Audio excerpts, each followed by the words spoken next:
لبيك اللهم لبيك لبيك لا شريك لك لبيك إن الحمد. Di antara jutaan jemaah yang datang ke Tanah Suci, tidak semua menuntaskan ibadah hajinya. Hingga Rabu 14 Mei 2025 malam, 13 jemaah haji asal Indonesia wafat sebelum sempat menjalankan wukuf di Arafah. Namun di balik duka itu, pemerintah memastikan hak mereka tetap terpenuhi. Badal haji atau haji pengganti itulah jalannya. Sebanyak 145 petugas khusus disiapkan untuk menggantikan jemaah yang wafat. Mereka akan melaksanakan seluruh rangkaian ibadah haji atas nama jemaah yang telah tiada. Ada 3 kondisi jemaah dalam setiap musim haji. Yang pertama, jemaah yang menjalani haji secara sempurna. Yang kedua, yang sakit atau tetap difasilitasi safari wukuf di rumah sakit atau KKHI. Yang ketiga, jemaah yang wafat akan dibadalkan hajinya. Para petugas badal haji dipilih dari mereka yang sudah pernah berhaji. Mereka menerima surat tugas resmi dan akan mengantarkan sertifikat badal haji kepada keluarga almarhum.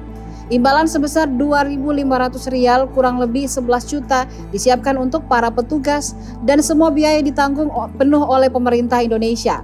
Karena di Tanah Suci, bahkan bagi mereka yang telah tiada, ibadah telah ditunaikan. Sebuah bentuk penghormatan sekaligus penggenap perjalanan suci menuju ridha ilahi. Pak, terkait dengan badal haji baik itu Pak yang meninggal ini seperti apa Pak? Ya, jadi pemerintah Indonesia terkait dengan jamaah yang memang melaksanakan ibadah haji sebenarnya ada 3 kemungkinan ya. Pertama, jamaah haji secara normal mereka pergi ke Arafah, Muzdalifah, Mina dan mereka kembali dengan selamat. Tapi juga ada kemungkinan jamaah yang memang disafari wukufkan. Nah, disafari wukufkan karena sakit di KKHI atau juga di Rumah Sakit Arab Saudi. Dan ada jamaah yang memang tidak mampu disafari wukufkan dan juga ada jamaah yang meninggal. Nah, terkait dengan jamaah yang memang tidak mampu berhaji, yang disafari wukufkan atau tidak mampu disafari wukufkan dan juga yang meninggal, maka ada kewajiban pemerintah dari undang-undang dan juga peraturan Menteri Agama nomor 13 2021 bahwa jamaah tersebut nanti akan dibadalkan. Jadi jamaah berhak untuk dibadalkan, terutama misalnya jamaah yang meninggal. Kriterianya adalah meninggal di embarkasi, sudah masuk embarkasi antara saat perjalanan ke Arab Saudi, kemudian juga saat mereka berada di Madinah, saat mereka berada di Mekah sebelum pelaksanaan wukuf. Nah, jamaah-jamaah seperti ini berhak untuk dibadalkan oleh pemerintah yang nanti akan direkrut para petugas badalnya. Mekanismenya ini seperti apa tuh Pak?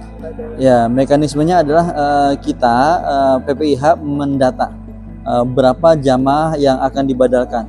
Jadi setelah terdata berapa jumlah jamaahnya, kita juga kemudian mendata para petugasnya. Jadi PPIH kloter atau PPIH non kloter nanti didata siapa yang sudah berhaji.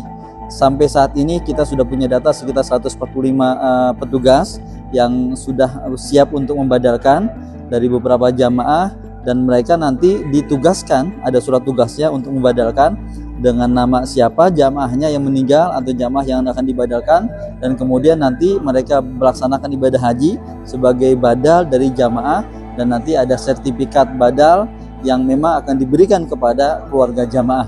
Dan untuk haknya, hak petugas yang membadalkan nanti ditanggung oleh pemerintah. Pasnya berapa Pak untuk pembadalan biasanya?